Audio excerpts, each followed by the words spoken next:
So, as you know, every single Friday night on this show, we like to do something that we call the lock-in, where I'm joined by a musically inclined guest to pick their 3 top party bangers, and then we go back to back picking some of ours. Now, I like to do a little disclaimer. I've been doing this for a year and a half now, so my party bangers are often not as good as my guest, particularly today, because he smashed it out of the park. Delighted to welcome our own Jana boy, Woody off of Bastille. How you doing? Hi guys, good evening, I should say. Hello. Hello. Hope you well. I feel all right calling you Woody off of Bastille because we are on Zoom right now, and I'm pretty sure that's your Zoom name. Oh, is it? Is that what I left it on? Oh, whoops. I did that for a joke. I better change that after. Do you want to explain to all the lovely listeners your glamorous settings at the moment? Yeah, man, I'm living at large and in charge in a Premier Inn in South London, because we're in the middle of rehearsals for things that I can't talk about, but it's all good fun now. Happily, though, there is more than enough that we can talk about, because, I mean, let's just start with the last time I saw you, which was an, oh my God, you're here moment at Latitude, which was like the best weekend I've ever had. Did you guys have the best time? It was insane. So we played Standing and Calling on the Friday night, and then I ran into you on Saturday, I think. So we had the day off.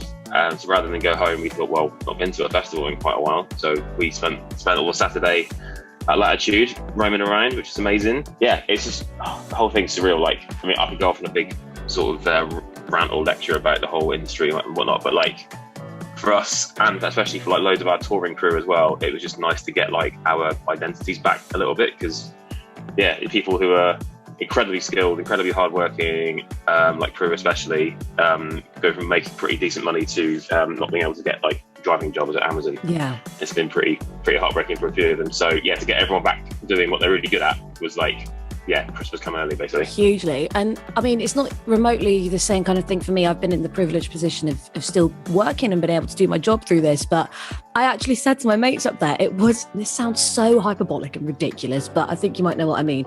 That like being there and just actually letting loose and being somewhere where all of your favourite things are, it felt like a bit of me got woken up that hadn't been awake. They'd just been dormant for like a year and a half. Yeah, it's almost like you kind of, I guess to survive it, you probably had to repress a few kind of things that you, as you say, you'd normally enjoy, or I guess things you just take for granted, really. And all of a sudden, everyone's been on this really tight leash now for the best part of 18 months. Just too long. And before we get into the music, and before we talk about your banging headline set at Latitude and the shows and stuff coming up, who did you see on the Saturday that you loved? Who was really good on the Saturday? I got stuck in. I forget which days they were on. Actually, no. Supergrass, who I've loved forever, but I've never actually seen. So they opened up on Saturday. They were unbelievable, and they were still one of those bands where you forget how many bangers they've got. So they're like, oh, they did that one. Oh, and that one, and that one. Oh, okay. It just kept on going. Oh, jeez. Yeah, it was ridiculous. So they're really good. Griff, she's amazing. Oh, yeah. She very kindly came out and sang us as well. It's funny. It's like said, but the sort of effect of lockdown. She's like blown up all through lockdown. So her and Holly Humberstone, who's like these two amazing upcoming artists, but they haven't gigged because everywhere's been shut. So they're suddenly just getting airdropped in these massive stages, and they're a bit like, oh my word. Can you imagine? As you say, like, haven't really played to small rooms really yet, and got used to that, and then main stage, Latitude, let's go. Good luck. Have a nice time, you'll be fine. Yeah, but yeah, they smashed it though, luckily, so yeah, good for them. They fully did.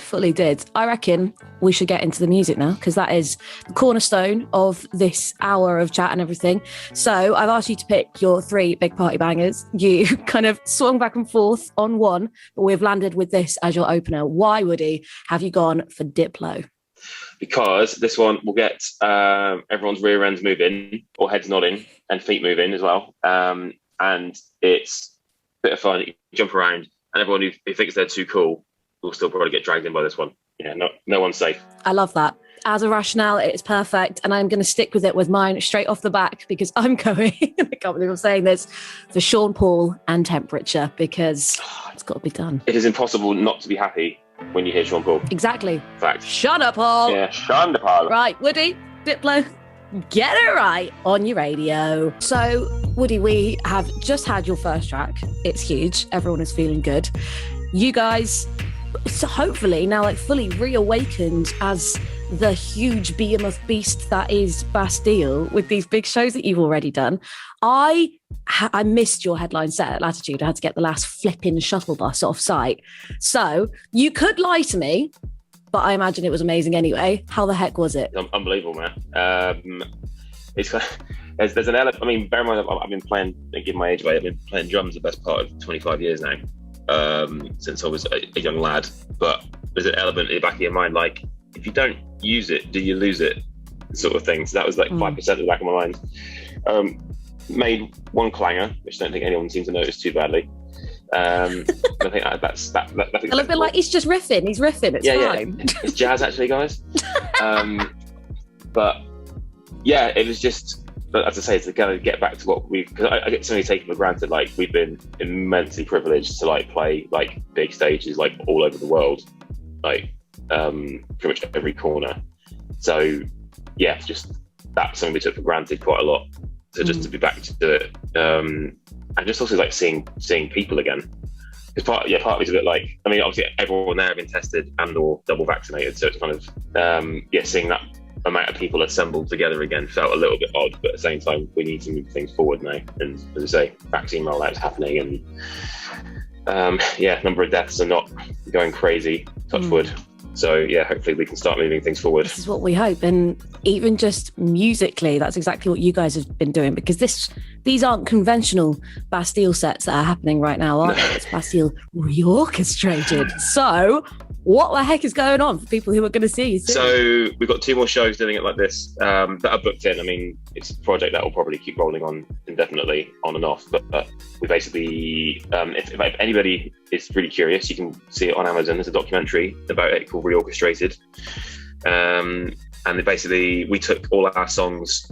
This is at the end of, in between album 2 and 3, initially we did this. We took all our songs and flipped them on their heads and redid them with like an orchestra and a choir and percussionists. And so songs like Pompeii, which are normally jumpy up and down, like arms around each other sort of festival tune, we did that basically a cappella with a choir. So there were some really, really confused lads down the front who pretty much from song 2 were like screaming, uh-oh. I was just thinking in the back of my mind, you lot are going to be devastated when you hear what we've done with it today.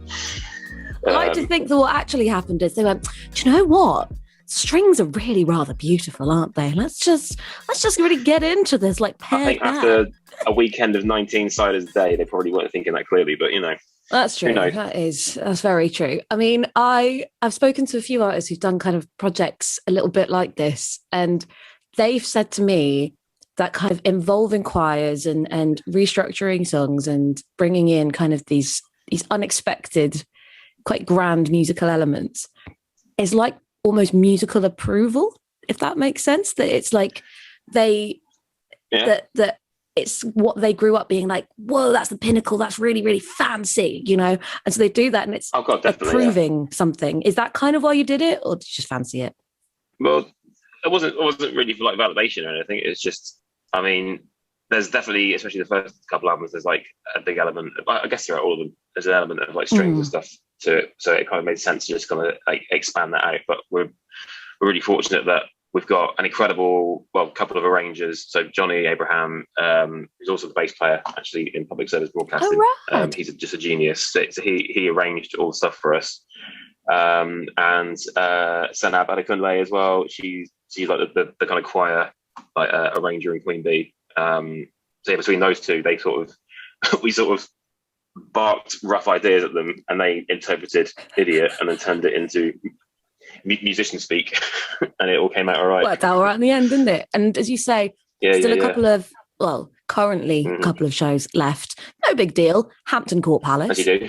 It's that's one does. Yeah, I mean that feels a bit more kind of suited to this kind of gig than say Sunday night at Latitude when everyone's bouncing around, but it's all good though. It's going to be beautiful. Well, kind of keeping with the bouncing around bit, I'm going to put you on the spot now, Woody, because this is a bit about, you know, party bangers, about big parties. I imagine you've been to some belters in your time. What is the best party you've ever been to? Oh, put me on the spot there. Oh yeah, I did say that, to be fair. I mean, probably my stag do, but I don't remember anything beyond 9 o'clock, so I've just had it on hearsay. I'm honest. You were just in one room drunk. They just lied to you about the rest of it. Yeah, just me in a cupboard, yeah, with a bottle of Buckfast. I'd say, well, I would say it wasn't the best party, but part of the reason I picked this next tune is because when we did Secret Garden Party, RIP, which no longer exists, which is an amazing festival, they used to have this like sort of dance area, which is basically like a huge coliseum made out of hay bales. So everyone was in there just bouncing around, and they put this song on out of nowhere when it had been all sort of like electronic-y stuff, and the whole place just went tune and started bouncing around. The so truth that's why I picked this one. Can't be denied, and this one being Britney Spears and Toxic, right? Yeah. I mean, huge. Let's just get straight into it. Chris Wood, aka Woody, off of Bastille, which again is his Zoom name, which I love, is joining me. I'm picking. Seems to be changed. It's been brought up twice by me. It's joining me picking the tracks. We've still got one left, but I want to talk to you a bit, Woody, about being a Southwest boy, because, of course, you are from Plymouth. We've had a fair few chats about the kind of scene down here and what we think needs to be done to maybe elevate it to the level that it deserves to be. If we go back to kind of when you lived down here and grew up here, how was it for you at that point? It's weird. So like I guess I didn't go like your sort of like if you go read whatever like Enemy or something like band forms in school and they go around touring and so, but basically like something like The Native at the minute, who are brilliant. Like they're doing really well. Like they all met in school and they've done that thing. Yeah. I came into it slightly from the side in terms of so my dad is still a guitarist and singer like in the city. So from the age of like 13, 14, he was dragging me around pubs and I was kind of doing gigs with him and his band, which is great. So kind of learning to play with like older players as well. Yeah. So just like doing Beatles and Stones tunes and all that sort of thing. But so yeah, as far as like trying to get gigs for like my sort of school band, like we didn't actually have a singer, so it was kind of pointless. But I played the Cooperage a couple of times when that was still open, and then yeah, obviously had other mates and bands who like doing like White Rabbit at the bus station. I'm trying to wrap my brains now, yeah. And obviously what's the one on Muttley? Underground one. The Underground. The Underground, there you go. That's why. Yeah. Melted. Yeah. So it's kind of one of those things where, I mean, well, you and I have been on like sort of panels locally, like trying to help discuss what's needed. I think if I had infinite money, which I sadly don't, I'd be looking to buy the Palace Theatre, to be honest, and because I think that is crying out to be redone. And there's so many things you could do with it. Like you could basically create two venues in there, like a smaller one on the mezzanine bit, and you could do the main room. Because like everything's there to make it like the sort of like if anyone's been to Coco in Camden, it could look just like that if it was redecorated, just a bit bigger. And there's a big kind of like gap in the market for like bands that are like say too small for pavilions, but like way too big for clubs. They could be in there, and like it's an open goal, just a very expensive one, sadly. But this is true. And yeah, just people just, I mean, the thing is, like, there's obviously been like cuts to like arts funding and all that sort of stuff, and it's really heartbreaking. But ultimately, people, regardless of their sort of situation, if they want to make music, everyone finds a way. So I don't think that'll ever stop. It's just here sometimes it can be tougher. Yeah, and there are big steps being made down here. I think you'll be pretty excited next time you come down, probably, because there's a new venue just down by Pavilions, which is I think 750 cap, which is called the Depot, which has just opened, and the old God TV Millennium building that is being done up and turned into a venue by some brilliant people down on Union Street. It's part of Nudge Community Builders. So fingers crossed. The thing that we've always talked about and we've mentioned before is, as you say, the kind of ladder of venues, that stepping stone, having that mid-sized venue, which is really exciting and will hopefully kind of make things thrive. And you've already mentioned The Native. Do you try and keep across music from down here a bit? Yeah, I mean, I'm more know The Native because I went to the same school as them, and one of our teachers was like, "Here, have a listen to this lot." I was like, "Oh, that's pretty good." So, right. Well, in fact, they actually opened up for us, and we did Ocean City Sounds on the Hoe. Of course, yeah. They were the first ones on, which was great. But yeah, I mean, if I'm truthfully honest, I'm not across enough new music at the minute because I've got two small children to contend with at home. So how dare you, Woody? Yeah, how dare I? Ugh. Busy. Jeez. Well, I'll send you a playlist and you can stick that on when you need a distraction from looking after the kids. just to drown them out. Yeah, I didn't say it, you said it, all right, crucially. Mhm. Dude, this has been an absolute pleasure. Thank you so much for coming on. We'll, of course, play one of your tunes after this. And I know there are a lot of things that you can't say, but for Bastille fans, it's looking like it's going to be a pretty good year, right? Yeah, I'm basically forbidden by the Bastille greater fandom from using the S word, which is SOON. If we say it one more time, I think they're just going to come around and smash our tour bus up. That's violent. All right, calm down. Yeah, things happening in the imminent future. Excellent. Well, I reckon we should go into your big final track on the lock-in tonight. I saw it and was like, yes. Why have you gone for Nirvana and Lithium? Because I'm an idiot drummer and I love trying to smash things up, and that's one of the most perfect examples of it. Like Nirvana, I mean, so for me as a musician, like Dave Grohl was still my pretty much as a drummer anyway. So absolute idol, just because all I always say I'm sort of measure of how good a drummer he is. He makes non-drummers want to air drum along to his parts. So it's they're hooked in themselves. It's not just showing off for the sake of it or like an ego stroke. It adds to the whole bigger picture.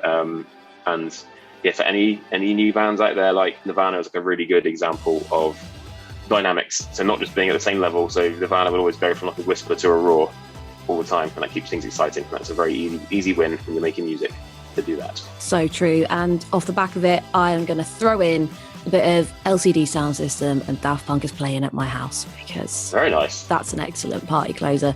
Dude, this has been a total joy, and we'll be seeing you down at Home Park fairly soon. Yeah, yes, basically.